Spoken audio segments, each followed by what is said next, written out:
जय श्री कृष्ण। नमस्कार दोस्तों, स्वागत है आप सभी का मेरे YouTube चैनल पर। दोस्तों, आज मैं आपको कार्तिक मास के 24वें अध्याय की कथा का श्रवण कराऊंगी।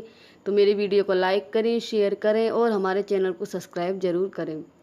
प्रभु बोले, हे नारद, कृष्णा वेणी के तट से शिव और विष्णु के गणों ने वैश्यों के शरीर से कलहा निकाली थी। वह आपने हमसे पहले कहा, यह आप बताइए कि ये नदियों का प्रभाव है अथवा उस क्षेत्र का। हे धर्मयज्ञ, इसमें हमको बड़ा संदेह है। नारद जी बोले, कृष्णा साक्षात कृष्ण का शरीर है और वेणी महादेव जी का स्वरूप है, इसलिए इसके महात्म को चतुर्मुख ब्रह्मा भी नहीं कह सकते।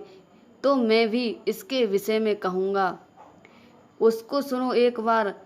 चक्रुष वंतर में ब्रह्मा जी ने सुंदर सहयादि शिखर पर यज्ञ करना चाहा। यज्ञ की सामग्री इकट्ठी करके देवगणों के साथ विष्णु और महादेव को संग लेकर उस शिखर को गए। ब्रह्मा मुहूर्त में मुखु आदि मुनि ने उसकी दीक्षा के लिए एक सुंदर सभा की और स्वरा नाम वाली सबसे बड़ी पत्नी को बुलाया। वह धीरे धीरे आई। तब भृगु ने विष्णु से कहा, हे विष्णु, आपके मुहूर्त बीता जाता है, अब दीक्षा विधि कैसे संपन्न होगी? श्री कृष्ण बोले, जो शीघ्र स्वरा नहीं आती है तो यहाँ गायत्री की दीक्षा कर लेनी चाहिए।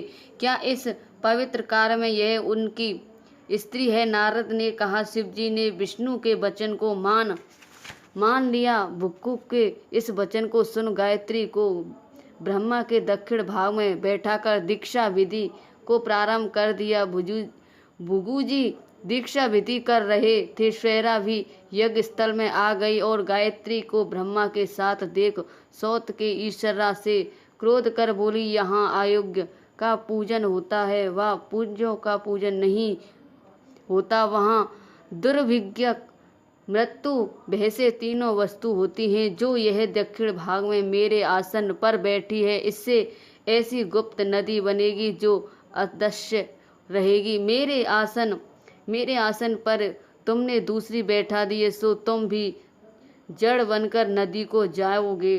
देवता हाहाकार दंडवत करने स्वरा से प्रार्थना करने लगे, हे देवी, आपने जो हम ब्रह्मादि सबको श्राप दिया है, जो हम जड़ी भूत नदी बन जाएंगे तो ये तीनों लोग नष्ट हो जाएंगे। ये श्राप तुमने बिना विचार दे दिया, ये श्राप वापस ले लो। स्वरा बोली, हे देवताओं, तुमने यज्ञ के आदि में गणेश जी का पूजन नहीं किया, इससे मेरे क्रोध से ये विघ्न निसंदेह पैदा हुआ। मेरी यह बात सही होगी, झूठी नहीं होगी।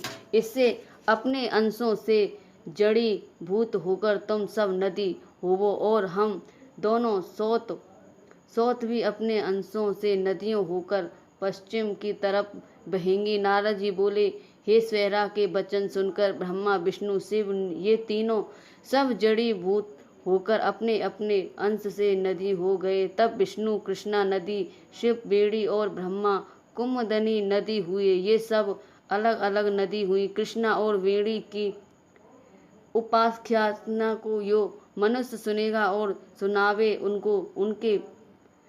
उनको उनके दर्शन और स्नान का फल मिलेगा। बोलो कार्तिक महात्म की जय, बोलो विष्णु भगवान की जय।